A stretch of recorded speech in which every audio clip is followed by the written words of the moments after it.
Welcome to ID the Future. I am Brian Miller, and today I will be talking with Michael Flannery. And Professor Flannery is a fellow with the Center of Science and Culture and a professor emeritus of UAB Libraries. Today we'll be discussing the connection between Darwin's theory of evolution and the philosophy of materialism. Michael, welcome to the show. Hello, Brian. Now, my first question for you is that Darwin's theory of evolution is generally regarded as one of the great scientific theories of the modern age. Could you kind of share a little bit about what you think the likely sources of Darwin's materialism are? Well, I think if we look at Janet Brown's two-volume biography, in Volume 2 called The Power of Place, she says that Darwin was profoundly conditioned to become the author of a doctrine inimical to religion. Well, why does she say that? Well, Darwin's methodological naturalism was the engine that drove an implicit commitment to a materialistic metaphysic, I think. And the sources of this were largely twofold. First, if we go back to what we might say Darwin's origins, we can look at his paternity. His father, Robert, was a well-to-do physician, but he was a rather worldly deist. He did not have strong religious convictions. His grandfather, Erasmus Darwin, wrote a two-volume work on what was then popularly called transmutation, a book called Zoonomia, which was published in 1794. And young Charles read that rather carefully. And I think if we look at his parental background, he came from, at least on the paternal side of his family, a family that was not strongly rooted or grounded in, say, religious thinking or religious life. They tended to be deists, sort of a hands-off idea that, yes, there's a God out there, but God doesn't really get involved in human affairs and that sort of thing. But then secondly, I think we have to go to young Darwin's early experiences as a failed teenage medical student at the University of Edinburgh. And Darwin was sent by his father. His father, of course, as I mentioned before, was a physician. So he thought, well, perhaps he could get his son involved in medicine. His older brother was already going to the University of Edinburgh. So he sent Charles to Edinburgh into medical school when he was only 17. And so when Charles is there, he petitions for entry into a society called the Plinian Society. It was a loose-knit body of freethinkers, and he petitioned for entry into that in November of 1826. Now, through the Plinians, he was going to be exposed to some of the most heretical views of the day. In fact, at the very meeting in which William Brown, who had proposed Charles for membership minutes before, he heard William Brown deliver a talk countering Charles Bell's essays on the anatomy of expression, which had been published in 1806, insisting that the Creator had endowed the human face with a form and structure uniquely suited to the expression of human emotion. Well, Brown thought that was anatomical chauvinism to assume that any special difference between animal and human facial anatomy existed. And then the next week he heard William Gregg, another fellow student, and just as iconoclastic as Brown, give a presentation setting out to prove that the lower animals possess every faculty and propensity of the human mind. So that was even sort of more off the wall. Well, then on March 27th, Brown returned to give an inflammatory lecture on mind and matter, and then Brown told the students that mind and consciousness were merely the result of brain activity. This was pretty radical stuff back then. So this was seen as so potentially dangerous that it was actually struck from the Society's minute book. Now, just a few heretical lectures would hardly be enough to set young Charles, off down the road toward radical materialism, but his relationship with Robert Edmund Grant was different. Now, Robert Edmund Grant was 16 years older than Darwin. He was a fellow Plinian. He was an expert on aquatic invertebrates, and he sort of took Darwin under his wing. And not only would he learn something about aquatic invertebrates, but he gained something else, too. Adrian Desmond and James Moore, in their biography of Darwin, say that they refer to the Darwin-Grant meeting as a decisive meeting. They said Darwin was coming under the wing of an uncompromising evolutionist.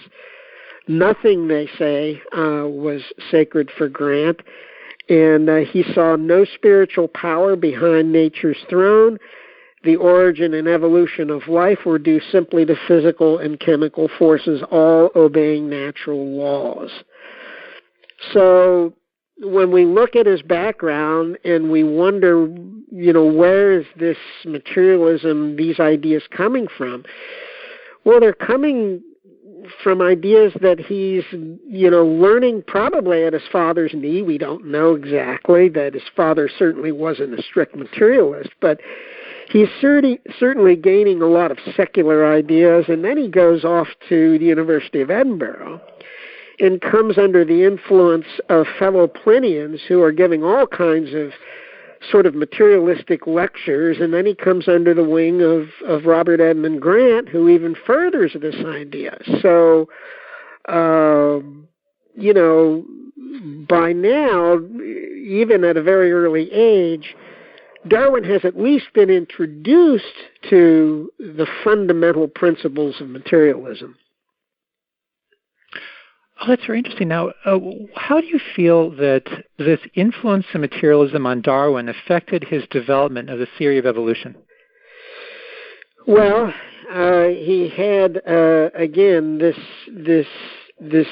sort of secular worldview, and this is not the idea that we get when we read Darwin's autobiography. It was posthumously published in 1887. Darwin died in 1882.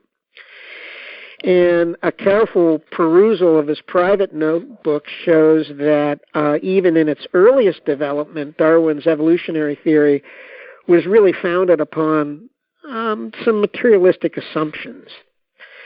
Now, Howard Gruber, who has written on Darwin and man, frankly admits that Darwin presented himself in ways that aren't supported by the evidence of his notebooks. And in fact, his actual way of working would never have passed muster in a methodological court of inquiry among Darwin's scientific contemporaries. Now, that's Gruber. He says that Darwin amassed a lot of his purported evidence after his views were well established. So, if you read Darwin's autobiography, you get the idea that Darwin was this tireless, unbiased investigator, patiently following the accumulating pieces of data wherever they may lead. But that's largely a fiction that was perpetrated by Darwin himself. Darwin seemingly forgot in his autobiography, in his first notebooks, that he wrote that if his evolutionary theory were correct, and if conjecture was allowed to, in his words, run wild, then we animals and humans may all be netted together. So Darwin's human-animal continuity that he did not unveil publicly until his Descent of Man in 1871 really dates from his notebooks back in 1837. Much less would he have been willing to recall that this netting of all together, as he put it, in a purposeless flux, and especially the netting of man into just another species, was his chief inspiration from almost the moment he stepped off the Beagle, because my argument would be that even before he got on the Beagle, he had sort of a mental template of what the materialistic worldview was going to look like. Now, I'm not necessarily saying he was materialist before he stepped off the Beagle, but I'm saying the evidence that he was going to amass while he was on that around-the-world voyage was going to be fit into a template that had already sort of been prepared for a materialistic scenario. And, the chief target in the notebooks is man's mind. Darwin refers to it as the citadel, which was to be conquered by his evolutionary theory if its materialism was going to be victorious. And this comes out in his early notebooks. It's also hard to take Darwin's claim that his old walking partner, Robert Edmund Grant, left little impression on him. That's what he claimed in his autobiography. Shortly after the publication of Darwin's Origin of Species, Grant published his own book called Tabular View of the Primary Divisions of the Animal Kingdom, which came out in 1861. And he actually had a dedicatory letter reminding Charles Darwin of their, in his words, their common labors nearly 40 years ago in the same rich field of philosophic inquiry. Well, I don't think Grant was talking about inquiry into aquatic invertebrates. I think he's talking about their strolls, talking about, the material basis of nature and the role of chance and the role of chemistry and blind operations of physical laws and so forth and so on.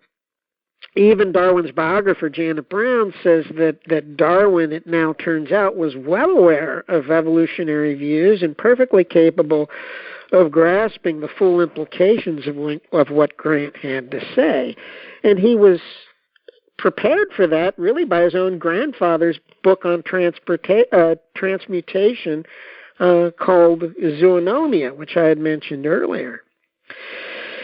So an examination, if we look at the actual historical sequence of events, shows that Darwin's account in his autobiography is either, there's only one of two ways to look at it. Either he was self-delusional or he was being disingenuous. Gertrude Himmelfarb points out in her book, in Darwin and the Darwinian Revolution, that Darwin's notebooks from 1836 to 1839 and later show that he was speculating boldly from the very beginning. And as I already mentioned, Howard Gruber's book, Darwin on Man, just said that the way Darwin claimed he was working and the way he actually worked, when you look at his notebooks, are two different things. So, Gruber emphasizes that there's misunderstandings that arise from Darwin's desire to defend his unpopular views by suggesting that he had been driven to them by a mass of unassailable evidence, rather than the less acceptable reality that much of his evidence had been patiently assembled, but only after his views were well developed. Well, why less acceptable? Well, because Gruber, and indeed Darwin himself, understood that the speculation prior to evidence might well invite the charge that the alleged facts were merely arranged to fit the theory rather than the other way around, as sort of cutting the toes to fit the shoe, as it were. So the arguments I have made demonstrate that Darwin was introduced to the metaphysics of materialism and methodological naturalism long before he was gathering evidence about evolution. And so the theory he ultimately constructed looked a lot like the ideas he had heard advanced by the Plinians and by Robert Edmund Grant. And we shouldn't be surprised at that. Now, this isn't to suggest that Darwin took his philosophical commitments lightly. I don't think he did. I think they weighed heavily upon him. Desmond and Moore, in their biography, refer to him as the tormented evolutionist, and I think he was. In a letter to Joseph Hooker, he admitted it's like confessing a murder of English society's most cherished beliefs, and these beliefs provided the moral glue that held civil society together. Even Darwin was concerned that he was confessing the murder of God himself. So they did bother Darwin, but at the end of the day, we have to ask ourselves, where did Darwin come down on this religious question? And this is a tough question, because Darwin was always a little cagey when he was talking about religion, and he always talked like he was conflicted, and he may very well have been. But I think there's a window, there is a glimpse of his real attitudes toward religion when we look at a meeting that he had, just about 6 or 7 months before his death. He was an ailing man. He had a failing heart. He had had lots of health issues through much of his life, but certainly that last year of his life was a particularly difficult one for him. And he was not normally seeing visitors. But on this one occasion, he opened his doors to Ludwig Büchner and Edward Aveling, who were two of the most, prominent and vocal atheists of their day. They happened to be in London for a meeting. They wanted to meet with Darwin. They asked if they could have a meeting with him, and they did. They had lunch. And the substance of that meeting, Edward Aveling wound up publishing in a publication published a couple of years after Darwin's death in 1883, called The Religious Views of Charles Darwin. And he talks about that meeting and says the discussion at Down House, which was where Darwin lived, that occurred on September the 28th, 1881, in which Darwin's son Francis also participated. Aveling indicates that it was Charles Darwin, and not he or Büchner, who brought up religion. And Darwin wanted to know why Büchner and Aveling called themselves atheists. Well, they said that they did not want to be considered God deniers, but instead they were atheists because they found no evidence of deity, because the invention of a name was not the explanation of a phenomenon, because the whole of man's knowledge was of a natural order, according to them, and only when ignorance closed in on his onward path was the supernatural invoked, and that's the way they viewed it. Now, Aveling says that Darwin found himself corrected in his assumption that they were deniers of God, and he found the way that they were thinking not essentially different from his own. And Darwin's objection was really one of emphasis. He said at one point, is anything gained by trying to force these new ideas upon the mass of mankind? It's all very well for educated, cultured, and thoughtful people, but are the masses yet ripe for it? By it, he means atheism. So the issue really for Darwin was a strategic one. It wasn't a question of validity. All the parties seemed to agree that agnostic was but atheist writ respectable, and atheist was only agnostic writ aggressive. So when historian Maurice Mandelbaum says that Charles Darwin's agnosticism was really simply an undogmatic form of atheism, I think he's pretty accurate. Darwin had written to Aveling on this topic before and had again emphasized that he did not like the idea of promoting atheism really as a strategic method. Not necessarily that it wasn't true, but that it tended to have an adverse effect on the general population.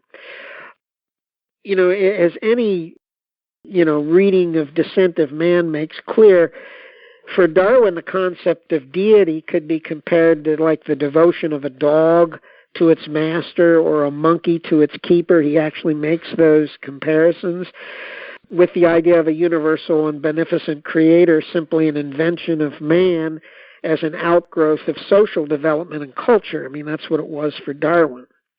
So the point is, Darwin's ideas were really in fundamental agreement with those of Büchner and Aveling.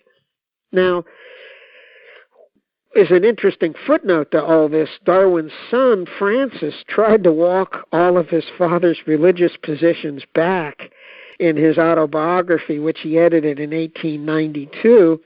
And in a note, Francis refers to Aveling's published accounts by saying that the reader may be misled into seeing more resemblance than really existed between the positions of my father and Dr. Aveling, despite the fact that he admits that Aveling's account is a fair one. The rest of the note lapses into a discussion of the semantics of what atheism versus agnostic means, which really just confirms Aveling's account in the first place. So he tries to walk it back, but I don't think very effectively. Well, thank you, Michael, for this fascinating discussion. And I suspect in a future podcast we could talk about how materialism affects the adamant defense of evolution today. For ID the Future, I am Brian Miller. Thank you for listening. This program was recorded by Discovery Institute's Center for Science and Culture. ID the Future is copyright Discovery Institute.